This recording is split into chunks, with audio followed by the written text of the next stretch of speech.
So I get a circle with radius little r. And in this case, I have v dot less than 0 outside this circle rather than inside, like I did when I was talking about region of attraction. So any Lyapunov surface in the region where v dot is less than 0 is a bound on any trajectory starting in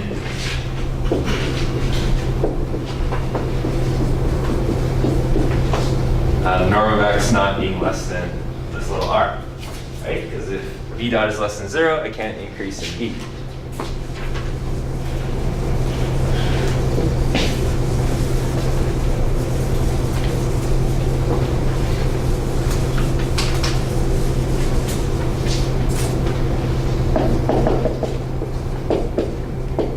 Find the Lyapunov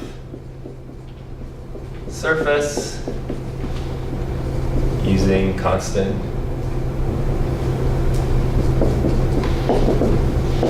L of little r equals the square root of L over lambda max P. So I get 2 lambda max P times D equals the square root of L over lambda max P. So I get L equals 4 lambda max P cubed times A squared.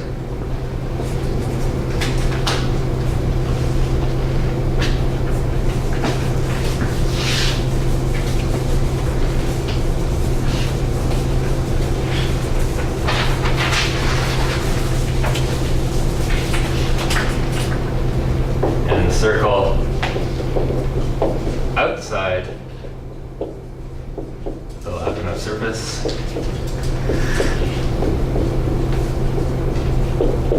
is big R equals square root of L over lambda min P.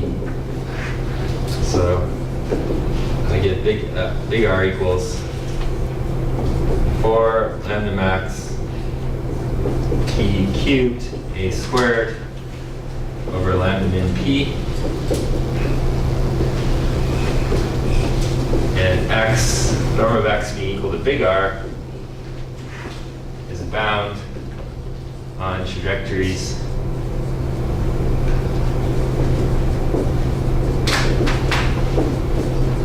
starting in x naught being less than little r. Okay, so I have calculated a little r and a big R. So if I start within the little r, I'll stay within the big R.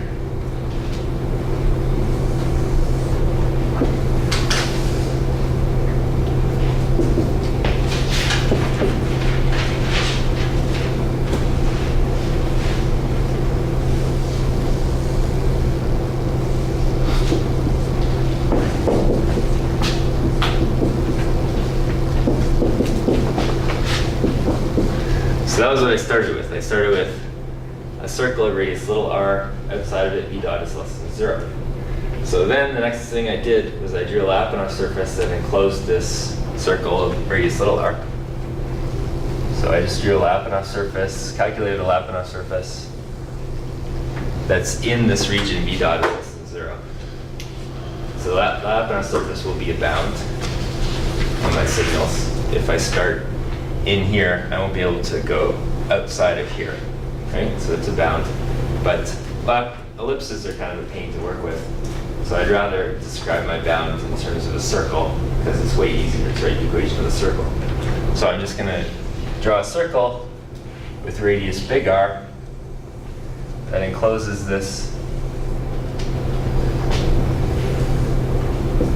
Lyapunov surface like that. So as long as I start in little r, I'll stay in big R.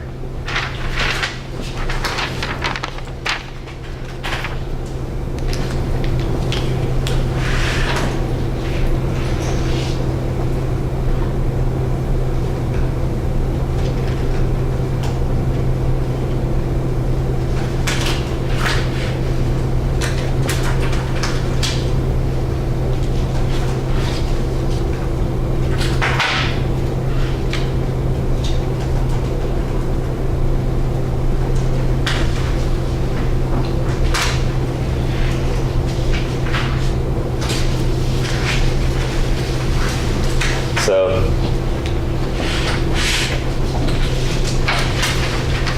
let's just draw kind of a worst case scenario. So if I start here, the worst case is if I kind of start here, like that, and I went like this, I have to go down the seats in the saddle dome. Sorry, here I could go up here. Sorry, here I could go up, right? Because I don't have v dot less than 0 inside here. So it could, I don't know, it could like circle around here. Don't know what it's gonna do. But once I get to this point, then it's gonna go downhill and I'm gonna end up back inside here actually.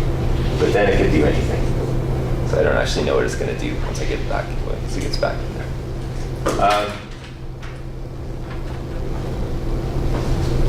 But it will stay within this ellipse, it'll stay within this circle. Notice if I start outside here too, if I started here, my initial condition is out here, well, I'm in a region where v dot is less than 0. So I'm going to have to go downhill eventually, right? And eventually, whatever I do, I'm going to eventually end up in here. So instead of saying eventually, we say ultimately. So we'll have to get the right definition down.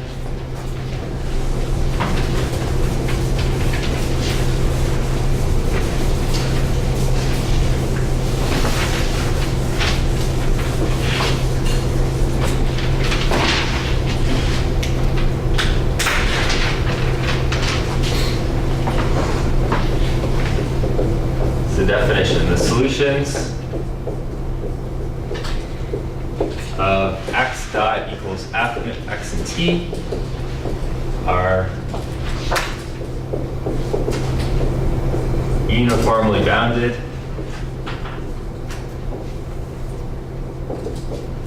if for any given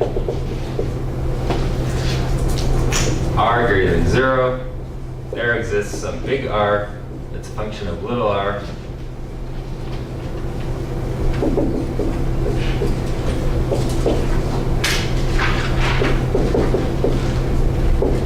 such that the initial condition starts within my ball of radius little r. That will imply that my trajectory x of t stays within a ball of radius big R for all t greater than 0.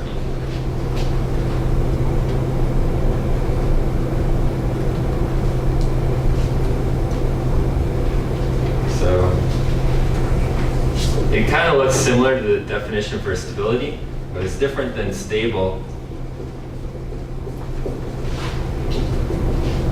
since I can't make big R as small as I want. So in the definition of stability, instead of an R, we had an epsilon, and I said you can make epsilon as small as you want. And I can always find an initial condition such that I'll start within your tiny ball of radius epsilon that you come up with. Well, in this case, you can't make a tiny ball of radius r. You're just kind of stuck. I mean, r can be a minimum value, but it's never, you can't make it arbitrarily small. So it's quite a bit different than the stability definition, although it kind of looks similar.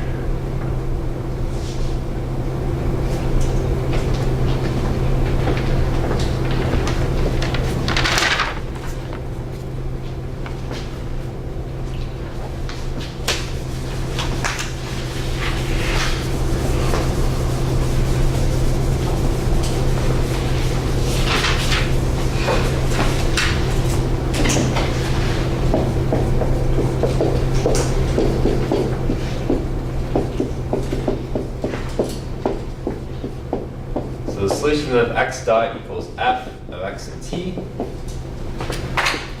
are uniformly ultimately bounded.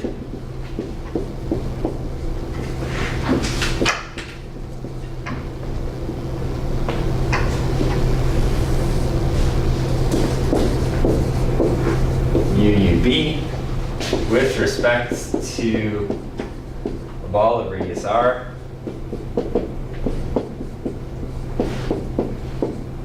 little r if for every big R greater than 0 there exists a t that's a function of little r and big R such that my initial condition x naught starting within a ball at radius big R implies that my trajectory x of t will remain within a ball of radius little r for all time.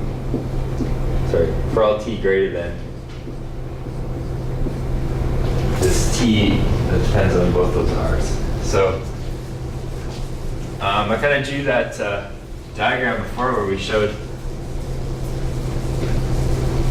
x naught drifting in from kind of infinity or from a large initial condition. And I was saying eventually it will get to my inside that bound. So this is a little more precise. It's saying that x of t goes to my ball of radius little r in finite time. So it doesn't take, it's not just getting there, but it's getting there in finite time. It doesn't like an exponential. So it's not like following an exponential curve where it would take like infinite time to get there. It's actually going to get there in finite time. So I'll just draw this again, but it's pretty much what I had up before.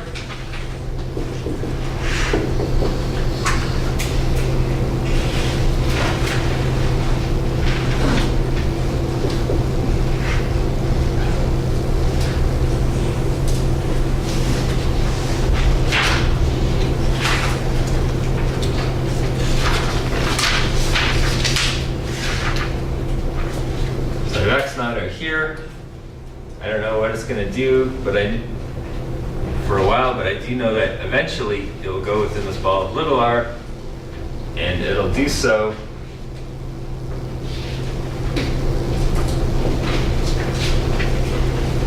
at time t equals this big T of little r and big R.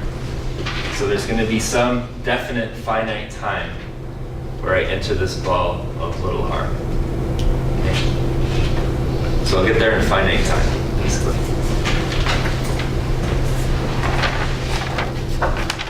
So similar to Lyapunov stability definitions, these definitions aren't really helpful to apply on a daily basis. They're be too much work to try and actually apply them. So what we want is a nice theorem that we can use in practical application, that we can just apply the theorem, but we do know the meanings of these terms. So we want a theorem that tells us something is uniformly ultimately bounded. That's going to be kind of easy to work with, right? So let's have a theorem for uniform ultimate boundedness.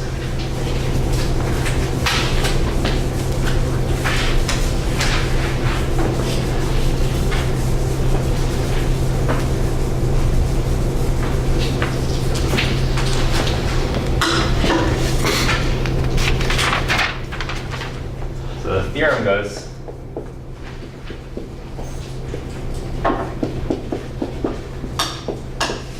if we have a b of x and t and positive definite b1 of x, b2 of x, b3 of x, then if b of x and t lies between v1 of x and v2 of x, and 2 v dot of x and t is less than negative v3 of x for all x outside a ball of radius A.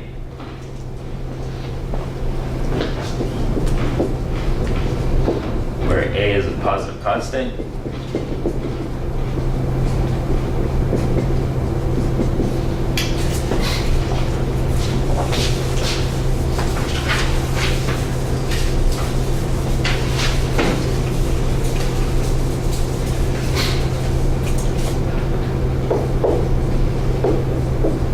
Then the trajectories of x of t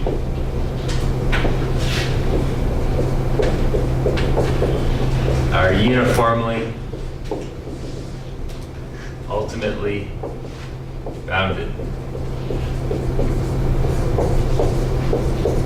And normally I just write UUB.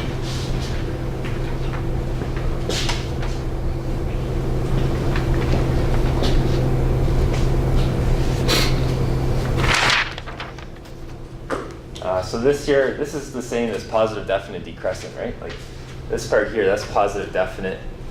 And this part here, that's decrescent. So I could have just written positive definite decrescent. So v dot is less than some negative definite function outside a ball of radius A. So I have a ball of radius A out here. I'm basically less than or equal to 0. This is a negative definite function. This is going to be less than 0. So it's less than 0 outside some ball. And then it's uniformly ultimately bounded. So if I start inside this region, I'm bounded by it if I start inside. And if I start outside, then ultimately, so the ultimately here is in time. Ultimately, eventually, I will get to that bound. And it'll be the same thing as if I had started there. I'll still be bounded by this bound, okay? Does that make sense? So let's just show you some MATLAB illustrations of these two examples that I just put up. So you can kind of visualize them better in my drawings.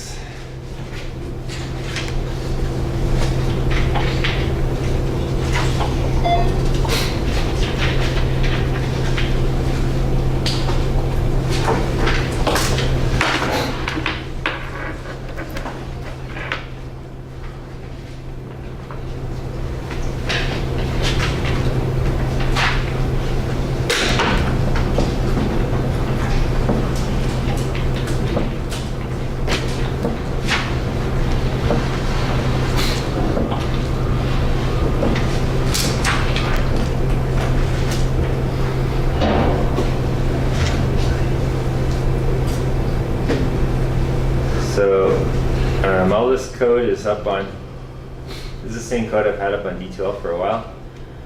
So there's this region of attraction, so I'm going to just do this. This is just the example that I did in class. So I'm just going to do this.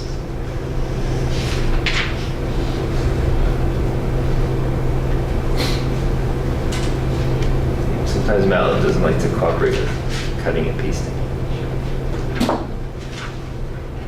So I don't know if I can run this.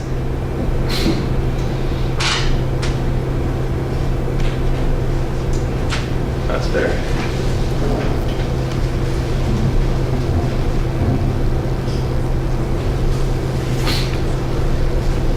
So this was the example I did in class where we had this region where in here v dot was less than 0, but out here I don't have any guarantee on it. So I could draw this big circle in the region where v dot is less than 0. So this could be, this whole region here is like a D, a big D, where I can say v is positive definite and v dot is negative definite. This circle also counts as a region D, right? That's where v is positive and v dot is negative definite in this circle. So that's also a D, a valid D. But a D is not my region of attraction. So my region of attraction is going to be smaller than my D region, right? So the ellipse that I can fit inside here determines a region of attraction, but it's a little bit easier to talk in terms of circles. So if I just fit a circle inside that Lyapunov surface, that will be a region of attraction that's a ball of radius little r that I can calculate easily and write down easily, work with. Like a nice, easy mathematical expression.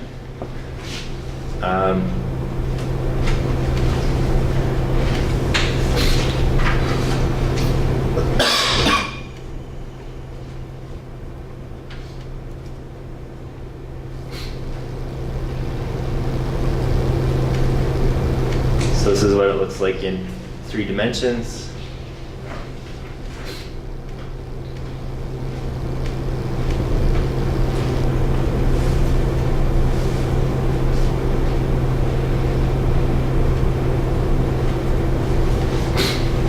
So, I don't know. The big thing to keep in mind here is that the circles that I drew, the big circle and the little circle, are not level sets. So you can see that they kind of go up and down if this was the saddle dome. It's only the ellipse that's the lap on a surface that's like one row of seats in the saddle dome, right? So you can see that the ellipse here is flat because it's one lap on our surface. But if I draw a circle, you know, they look like perfect circles when I look at them from on top. When I look at it from the side, I can see those circles actually go up and down to that lap on a surface, right? And remember, you know, where v dot is less than 0 is not conveyed on this diagram anymore, right? That's like a separate calculation. So you can look at this diagram to see what v looks like, but you have to go and do some calculations separately to find out where v dot is less than 0. And then you might, I mean, you could convey that on the diagram somehow. You could add in some color coordination or something to show where v dot is less than 0. But right now it's not displayed on this diagram at all. So that's for a region of attraction. And then a uniform ultimate bound is basically just the other way around. So I'll just do the same example that I did in class.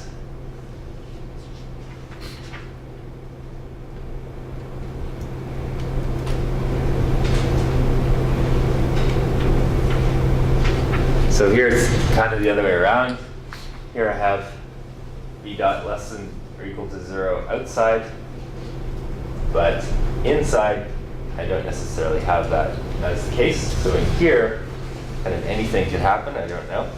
So I have no guarantee on what happens, the behavior happens inside here.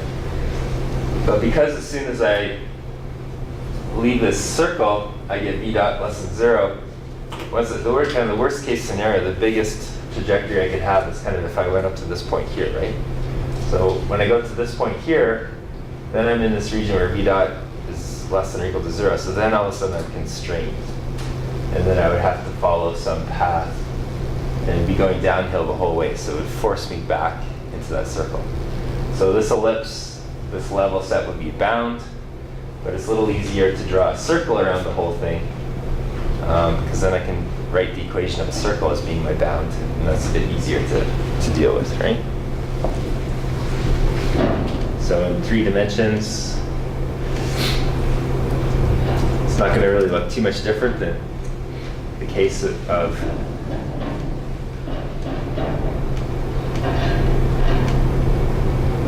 in the case I had before. So from this diagram, you can't see that there's any difference whatsoever because the difference was in my v dot, right? So the v is the same. It's going to be exactly the same. It's the v dot here that's different.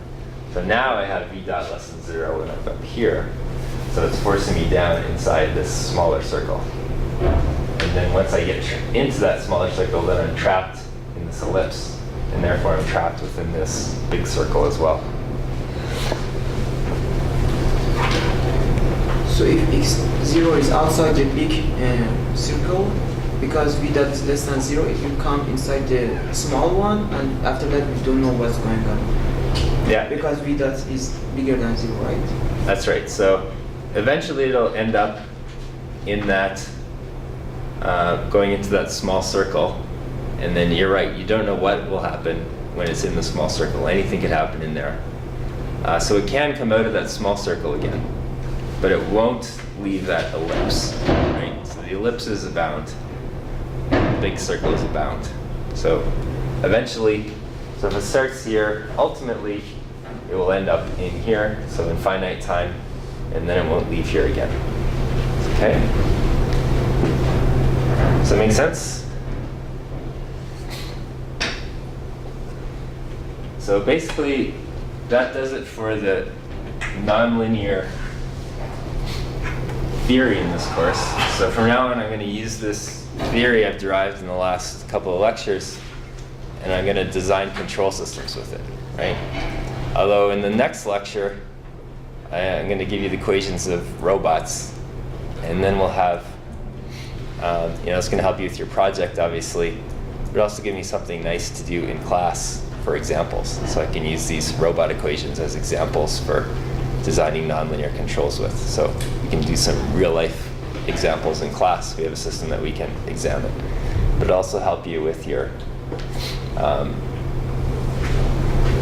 project. So I did put the code for the rigid robot up on D2L. So make sure you take a look at that before next week, and you kind of understand what the code is about. And I can definitely answer questions in class next week if you have any questions about the code. I'll probably put it up and go over it a little bit with you in class next week too, after I present the robot equations.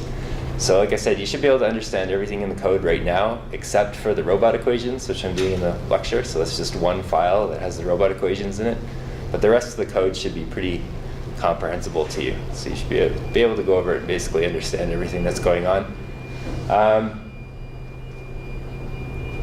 So I thought it'd be kind of nice to actually look at a robot before I just started writing robot equations on the board. So at the beginning of class next week, let's meet in my lab, ICT 417D, and I'll send out an email about that to remind you. And then we can look at the flexible joint robot that's in my lab. And Saleh's going to have some PD controller moving it around for us, so we can kind of see how a simple control moves it around.